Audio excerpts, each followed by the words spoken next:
जय माता दी। मेरे सभी प्यारे दोस्तों, मैं लक्ष्मी शर्मा बड़ों को चरण स्पर्श, छोटों को प्यार और बराबर वालों को दिल से नमस्कार करती हूँ। आज की कथा में आप सभी सुनेंगे तिल चौथ व्रत की प्रमुख कथाएं। इन कथा को श्रद्धा से जरूर सुने। आपकी सारी इच्छा को गणेश जी महाराज चौथ माता जरूर पूरी करेगी। तो प्रेम से बोलिए गणेश जी महाराज की जय हो, चौथ माता की जय हो। अब आइए सुनते हैं कथा। यह कथा है ऋषि शर्मा ब्राह्मण की। पार्वती जी ने पूछा कि हे वत्स, माघ महीने में किस गणेश की पूजा करनी चाहिए तथा इसका क्या नाम है? उस दिन पूजन में किस वस्तु का नैवेद्य अर्पित करना चाहिए और क्या आहार ग्रहण करना चाहिए? इसे आप सविस्तार बतलाने की कृपा करें। गणेश जी ने कहा कि हे माता, माघ में भालचंद नामक गणेश की पूजा करनी चाहिए। इनका पूजन षोडश उपचार विधि से करना चाहिए। हे माता पार्वती, इस दिन तिल के 10 लड्डू बना ले, 5 लड्डू देवता को चढ़ा दे और शेष 5 ब्राह्मण को दान में दे दे और ब्राह्मण की पूजा भक्ति पूर्वक करके उन्हें दक्षिणा देने के बाद उन 5 लड्डुओं को उन्हें प्रदान कर दे। हे देवी, तिल के 10 लड्डुओं का स्वयं आहार करे। इस संबंध में मैं आपको राजा हरिश्चंद्र का वृत्तांत सुनाता हूँ। सतयुग में हरिश्चंद्र नाम का एक प्रतापी राजा हुए थे। वे छात्र धर्म में पद्दू, सरल स्वभाव, सत्यनिष्ठ और विद्वान ब्राह्मणों के पूजक थे। हे देवी, उनके शासन काल में अधर्म नाम की कोई वस्तु नहीं थी। उनके राज्य में कोई अपाहिज, दरिद्र या दुखी नहीं था। सभी लोग आदि व्याधि से रहित एवं दीर्घ आयु होते थे। उन्हीं के राज्य में एक ऋषि शर्मा नामक तपस्वी ब्राह्मण रहते थे। एक पुत्र की प्राप्ति होने के बाद ही वे स्वर्गवासी हुए। पुत्र का भरण पोषण उनकी पत्नी करने लगी। वह विधवा ब्राह्मणी भिक्षाटन द्वारा पुत्र का पालन पोषण करती थी। उस ब्राह्मणी ने माघ मास की संकटा चतुर्थी का व्रत किया। वह पतिव्रता ब्राह्मणी गोबर से गणेश जी की प्रतिमा बनाकर सदैव पूजन किया करती थी। हे पार्वती, भिक्षाटन के द्वारा ही उसने पूर्वोक्त रीति से तिल के 10 लड्डू बनाए। इसी बीच उसका पुत्र गणेश जी की मूर्ति अपने गले में बांधकर स्वेच्छ से खेलने के लिए बाहर चला गया। तब एक नर पिशाच कुम्हार ने उस ब्राह्मणी के 5 वर्षीय बालक को जबरन पकड़कर अपने आवे में छोड़कर मिट्टी के बर्तनों को पकाने के लिए उसमें आग लगा दी। इधर उसकी माता अपने बच्चों को ढूंढने लगी। उसे ना पाकर वह बड़ी व्याकुल हुई। वह ब्राह्मणी विलाप करती हुई गणेश जी की प्रार्थना करने लगी। हे गणेश जी, विशाल शरीर वाले, हे सूर्य नारायण की लाली के सदृश कांतिशाली, हे सुंदर जटा समूह को धारण करने वाले, आप इस दुखनी की रक्षा कीजिए। हे गजानन, हे 4 भुजाधारी, हे मस्तक में चंद्रमा को धारण करने वाले, हे विनायक, हे अनाथों के नाथ, हे वरदायक, मैं पुत्र के वियोग में व्यतीत हूँ, आप मेरी रक्षा कीजिए। वह ब्राह्मणी इसी प्रकार आधी रात तक विलाप करती रही। प्रातः काल होने पर कुम्हार अपने पके हुए बर्तन को देखने के लिए आया। जब उसने आवा खोलकर देखा तो उसमें जांग भर पानी जमा हुआ पाया और इससे भी अधिक आश्चर्य उसे जब हुआ कि उसमें बैठे एक खेलते हुए बालक को देखा। ऐसी अद्भुत घटना देखकर वह भय से कांपने लगा और इस बात की सूचना अपने राज दरबार में दी। उसने राज्यसभा में अपना कुकर्म का वर्णन किया। कुम्हार ने कहा, हे महाबाहु, हे प्रज्वलित अग्नि के समान तेजवान, हे महाराज हरिश्चंद्र, मैं अपने दुष्कर्म के लिए वध की योग्य हूँ। उसने आगे कहा, हे महाराज, कन्या के विवाह के लिए मैंने कई बार मिट्टी के बर्तन पकाने के लिए आवा लगाया, परंतु मेरे बर्तन कभी भी नहीं पके और सदैव कच्चे ही रह गए। तब मैंने भयभीत होकर एक तांत्रिक से इसका कारण पूछा। उसने कहा कि चुपचाप किसी लड़के की तुम बलि चढ़ा दो, तुम्हारा आवा पक जाएगा। मैंने सोचा कि किसके बालक की बलि दूं? जिसके बालक की बलि दूंगा वह मुझे क्या जीवित छोड़ेगा? इस भय से ही, हे महाराज, मैंने दृढ़ निश्चय किया कि इसे ही बैठाकर आग लगा दूंगा। मैंने अपनी पत्नी से परामर्श किया कि ऋषि शर्मा ब्राह्मण मृत हो गए हैं। उनकी विधवा पत्नी भीख मांगकर अपना गुजारा करती है। वह लड़के को लेकर क्या करेगी? मैं यदि उसके पुत्र को बलि दे भी दूं तो मेरे बर्तन पक जाएगी। मैं इस जघन्य कर्म को करके रात में निश्चित होकर सो गया। प्रातः जब मैंने आवा खोलकर देखा तो क्या देखता हूँ कि उस लड़के को मैं जिस स्थिति में बैठा गया था वह उसी तरह निर्भय भाव से बैठा है और उसमें जांग भर पानी भरा हुआ है। इस भयावह दृश्य से मैं कांप उठा और इसकी सूचना देने आपके पास आया हूँ। कुम्हार की बात सुनकर राजा बहुत ही विस्मित हुए और उस लड़के को देखने के लिए आए। बालक को प्रसन्नतापूर्वक खेलते देखकर मंत्री से राजा ने कहा कि यह क्या बात है, यह किसका लड़का है? इस बात का पता लगाओ। इस आवे में जंग भर जल कहाँ से आया? इसमें कमल के फूल कहाँ से खिल गए? इस दरिद्र कुम्हार के आवे में वैदूर्य मणि के समान हरी हरी दूब कहाँ से उगाई? बालक को न तो आग की जलन हुई न तो इसे भूख प्यासी लगी। यह आवे में वैसा ही खेल रहा है मानो अपने घर में खेल रहा हो। राजा इस तरह की बात कह ही रहे थे कि वह ब्राह्मणी वहां बिलखती हुई आ पहुंची। वह कुम्हार को कोसने लगी जिस प्रकार गाय अपने बच्चों को देखकर रंभाती है, ठीक वही अवस्था उस बुढ़िया की थी। वह बुढ़िया बालक को गोद में लेकर प्यार करने लगी और कांपती हुई राजा के सामने बैठ गई। राजा हरिश्चंद्र ने पूछा कि हे ब्राह्मणी, इस बालक के न जलने का क्या कारण है?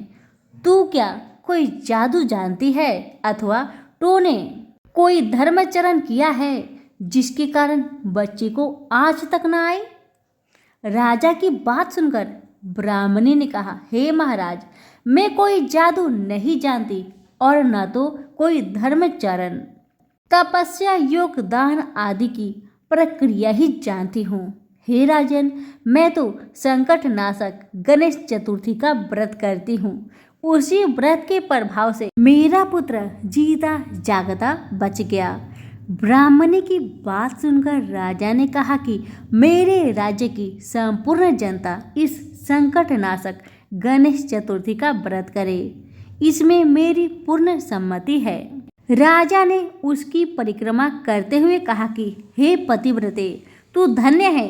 राजा ने संपूर्ण नगर वासियों को गणेश जी का व्रत करने का आदेश दिया। इस आश्चर्यजनक घटना के कारण सभी लोग उस दिन से प्रत्येक मास की गणेश चतुर्थी का व्रत करने लगे। इस व्रत के प्रभाव से ब्राह्मणी ने अपने पुत्र के जीवन को पुनः पाया था। इतना कहने के बाद श्री कृष्ण ने कहा कि हे युधिष्ठिर, आप भी सर्वोत्तम व्रत को कीजिए। इस व्रत के प्रभाव से आपकी सभी कामनाएं पूरी होगी। आप मित्रों, पुत्रों और पौत्रों को सुख देने वाले साम्राज्य को प्राप्त करेंगे। हे महाराज, जो लोग इस व्रत को करेंगे उन्हें पूर्ण सफलता मिलेगी। भगवान कृष्ण की बात से युधिष्ठिर बहुत प्रसन्न हुए और माघ कृष्ण गणेश चतुर्थी का व्रत करके निष्ठक राज्य भोगने लगे। तो सभी प्रेम से बोले गणेश जी महाराज की जय हो। अब आइए सुनते हैं गणपति महिमा स्रोत।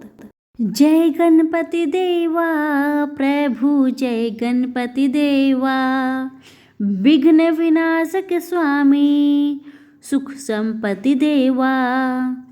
गौरी पुत्र कहायो शंकर सुत स्वामी, गजानंद गजनायक भक्तन अनुगामी।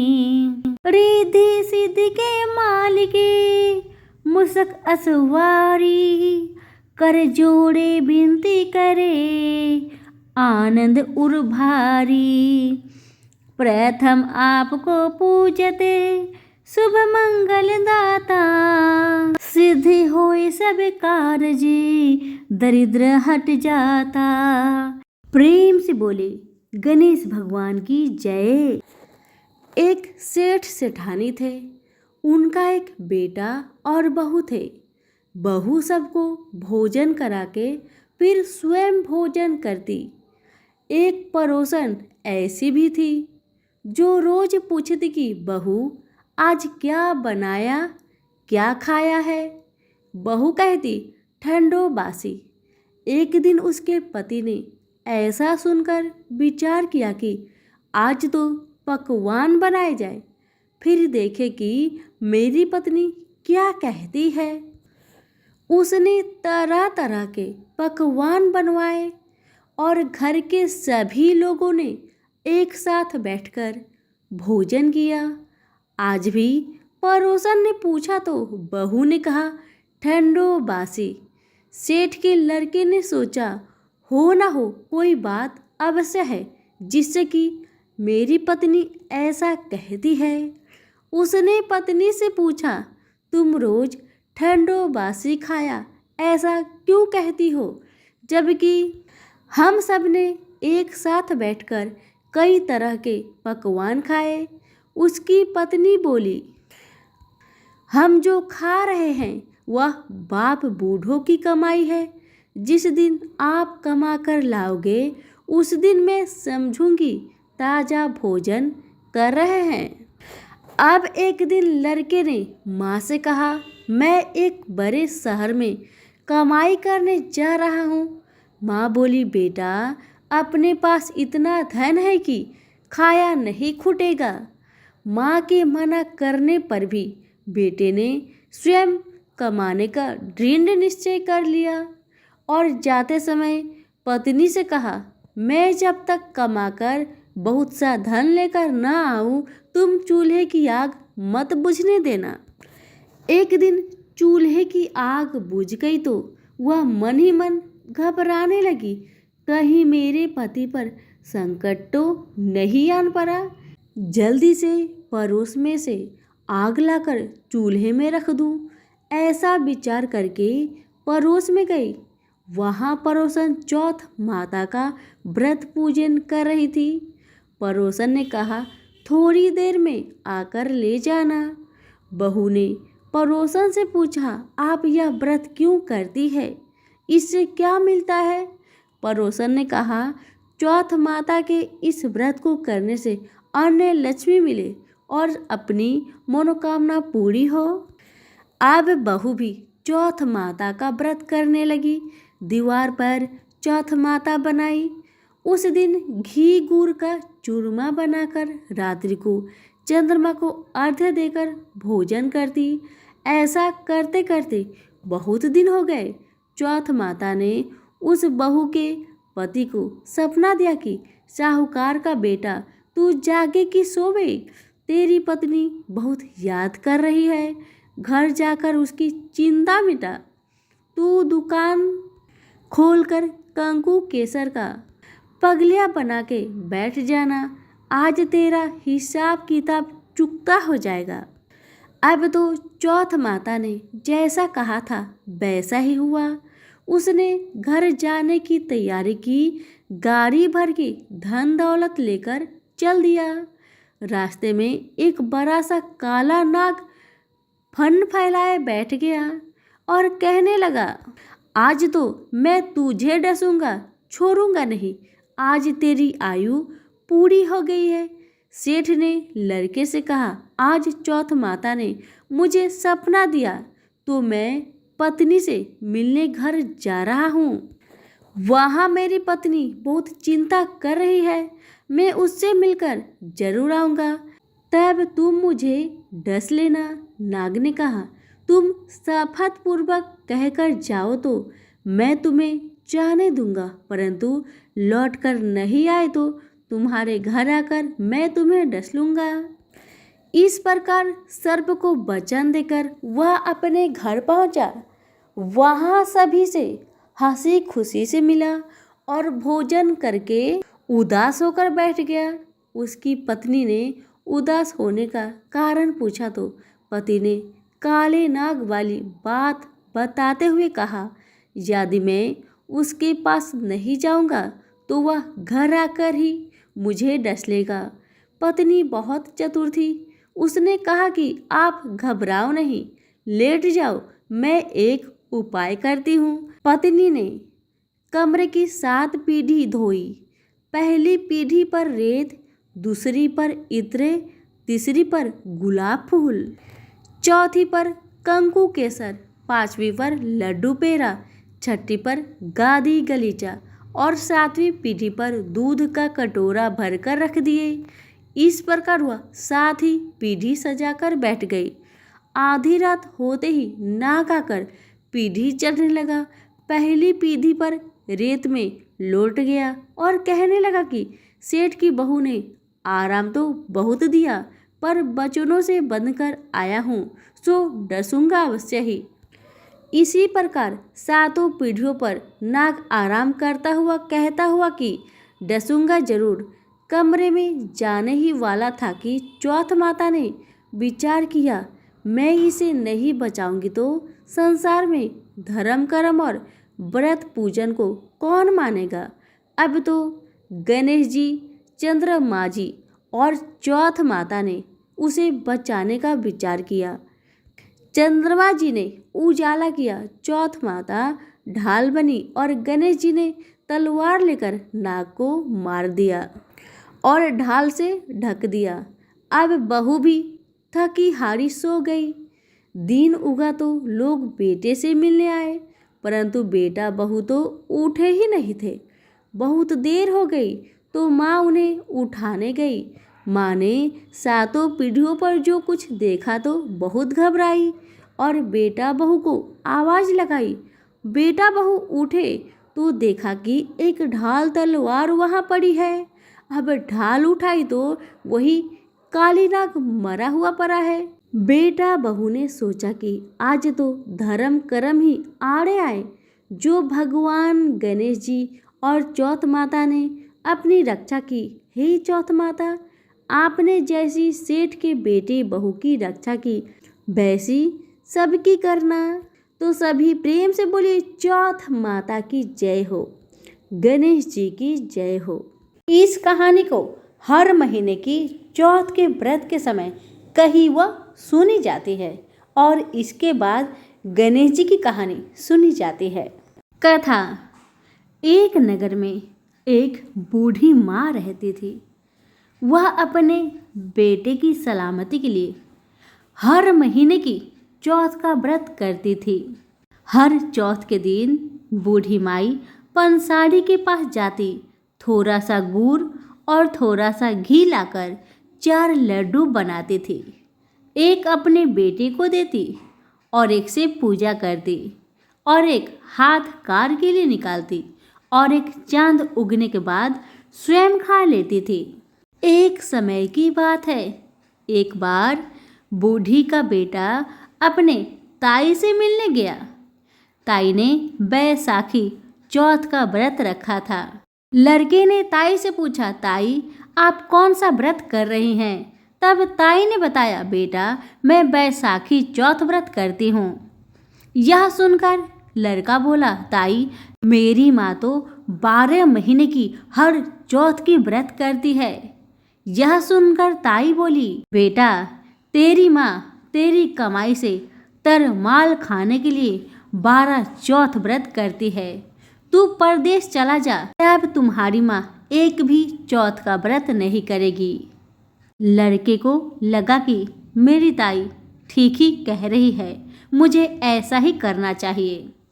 अब ताई की बात मानकर अपने घर आकर लड़के ने माँ से कहा, माँ मैं परदेश जा रहा हूँ, यहाँ तू मेरी कमाई को खाने पीने में ही उड़ा देगी तो मेरे पास बचेगा ही क्या। इसी कारण से मैं परदेश जा रहा हूँ। माँ ने बहुत समझाया, बेटा ऐसी कोई बात नहीं है, लेकिन बेटा कहाँ माना। जब बेटा नहीं माना तो माँ ने कहा, बेटा ले ये चौथ माता के आंखें हैं, इसे तुम अपने पास सलामत से रखना, ये तुम्हारी हर मुसीबत में मदद करेगी। बेटा ने माँ की बात मानकर वह आंखें को अपने झूले में रख लिया और वहाँ से निकल पड़ा। चलते चलते वह लड़का एक नगर में पहुँचा। उसने देखा कि एक बूढ़ी माई रोई जा रही है, लेकिन रोते रोते पुआ भी बना रही थी। यह देखकर उसे बहुत आश्चर्य हुआ। उसने उस बूढ़ी माई के पास जाकर पूछा, माई तुम क्यों रोए जा रही है और रोते रोते पुआ भी पका रही है, इसका क्या कारण है, मुझे बताओ। लड़के की बात सुन बूढ़ी माँ ने कहा, बेटा इस नगर की पहाड़ी पर एक राक्षस रहता है। पहले वह नगर में आकर कई लोगों को खाने के लिए मार देता था। अब तो राजा हर घर से एक आदमी को दैत्य के पास भेजता है और आज मेरे बेटे की बारी है, इसलिए मैं रोए जा रही हूँ और मेरे बेटे को पुआ बहुत पसंद है, इसी कारण से पुआ बना रही हूँ। लड़का बोला, माई बस यही कारण है, तू चिंता मत कर, तेरी चिंता को मैं दूर करूँगा। तू पुए बना, लेकिन अपने बेटे के लिए नहीं, मेरे लिए। मैं ये पुए खाऊंगा और तेरे बेटे की जगह मैं ही चला जाऊंगा। बूढ़ी माई ने उस लड़के के लिए पुए और खीर बनाकर उस लड़के को खिला दिया और सभी सो गए। रात को राजा के सैनिक आए तो बूढ़ी माई ने उस लड़के को जगाकर सैनिकों के साथ भेजा और उस लड़के को कहा, बेटा चौथ माता तेरी रक्षा करे। अब लड़का सैनिक के साथ चल पड़ा। कुछ दूर जाने पर वह लड़का दैत्य के सामने पहुंचा। अब लड़के को अपनी माँ की बात याद आई कि माँ ने उसे चौथ माता के आंखें दिए थे और माँ ने कहा भी था, ये तुम्हारे मुसीबत में तुम्हारी काम आएगी। बस लड़के ने चौथ माता के नाम लेकर आंखें को दैत्य की तरफ फेंक कर कहा, हे चौथ माता, यदि मेरी माँ मेरी सलामती के लिए व्रत करती है तो दैत्य का सिर कटकर गिर जाए और उसकी मृत्यु हो जाए। लड़के के इतना कहते ही तुरंत ही दैत्य का सर कटकर गिर गया और वह दैत्य वहीं पर तड़प तड़प कर मर गया। लड़का वापस आ गया।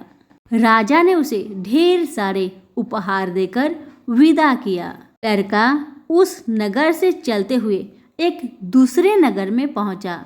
इस राज्य में आवा तभी पकता था जब एक इंसान की बलि दी जाती थी।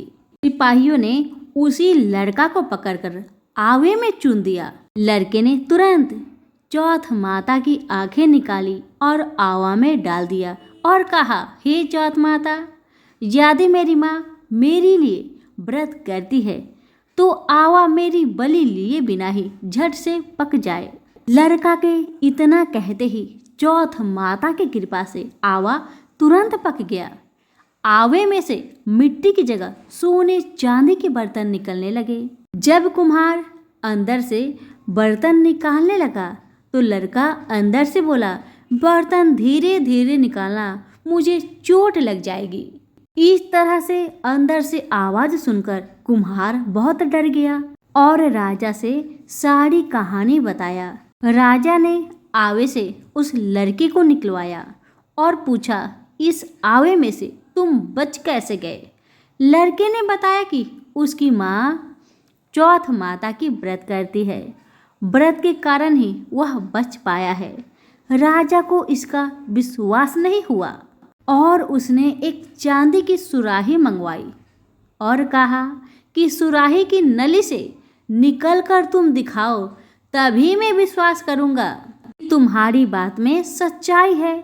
लड़के ने चौथ माता को याद करके आंखें सुराही में डालकर कहा, हे चौथ माता, मेरी मदद करे, मैं भौरा बनकर इस सुराही से निकल सकूं। लड़का भौरा बनकर सुराही से निकल गया। राजा खुश होकर राजकुमारी की शादी उस लड़के के साथ करवा दी और सभी लोग को चौथ माता का व्रत करने को कहा। अब उस लड़के को अपनी माँ की याद आई। उसने राजा के पास जाकर अपने नगर जाने की इच्छा जाहिर की। राजा ने रथ, घोड़ा, हाथी और खूब सारा दान दहेज देकर उन्हें विदा किया। वह लड़का अपने पत्नी के साथ चौथ माता के दिन अपने नगर पहुंचा। वह अकेला ही पंसारी के यहाँ माँ का इंतजार करने लगा। सोचा, आज चौथ का दिन है तो माँ यहाँ जरूर आएगी। थोड़ी देर बाद लकड़ी टेकती हुई माँ आती हुई दिखाई दी। उसकी माँ की आंखों में जाले आने के कारण कम दिखता था। लड़के ने जानबूझकर अपना पैर लकड़ी में लगा दिया और कहने लगा, बल रे पूत काटी, मेरे पैर की लगा दी। माँ ने अपने बेटे को पहचाना नहीं और कहने लगी, भैया, मुझे चाहे कितनी गाली निकालो पर मेरे बेटे को कुछ मत कहना। बेटा यह सुनकर माँ के चरणों पर गिर पड़ा और कहने लगा, माँ, मैं ही तेरा बेटा हूँ, मुझे माफ़ कर दे माँ, मुझे माफ़ कर दे। माँ ने अपने बेटे को गले से लगा लिया। नगर के लोगों ने विश्वास नहीं किया कि वह उसी का बेटा है। बूढ़ी माँ ने चौथ माता को याद करके कहा, हे माता, यदि मैं अपने बेटे के लिए व्रत करती हूँ तो मेरे स्तन में दूध भर जाए और उसकी धार मेरे बेटे के मुंह में गिरे। इतना प्रार्थना करते ही माँ के स्तन से दूध की धार निकलकर बेटे के मुंह में गिरने लगी। लोग चौथ माता की जय जयकार करने लगे। उस नगर के सभी लोग चौथ माता का व्रत करने लगे। हे चौथ माता, जैसे आपने बूढ़ी माँ और उसके बेटे की सहायता की, वैसे हमारी भी करना। कहानी कहने वाले, सुनने और हुक्कारा भरने वाले पर अपनी कृपा सदा बनाए रखना। तो सभी प्रेम से बोले, चौथ माता की जय हो। अब आइए सुनते हैं गणेश भगवान की कथा, क्योंकि इस कथा के बिना आपका व्रत अधूरा है, इसलिए अवश्य सुने। सभी प्रेम से बोले, गणेश भगवान की जय हो। आज आप सभी सुनेंगे विनायक चतुर्थी की व्रत कथा। किसी समय नर्मदा नदी के तट पर माता पार्वती और भगवान शिव चौपर खेल का आनंद ले रहे थे। खेल में निर्णायक की भूमिका के लिए भगवान शिव ने मिट्टी का एक पुतला बनाया और उसमें प्राण डालकर जीवित कर दिया। भगवान शिव ने उस बालक को आदेश दिया कि वह विजेता का फैसला करेगा। माता पार्वती और शिव खेल में व्यस्त हो गए। माता पार्वती और भगवान शिव के बीच में 3 बार चौपर का खेल हुआ, जिसमें माता पार्वती जीत गई, लेकिन बालक ने भगवान शिव को विजेता घोषित कर दिया।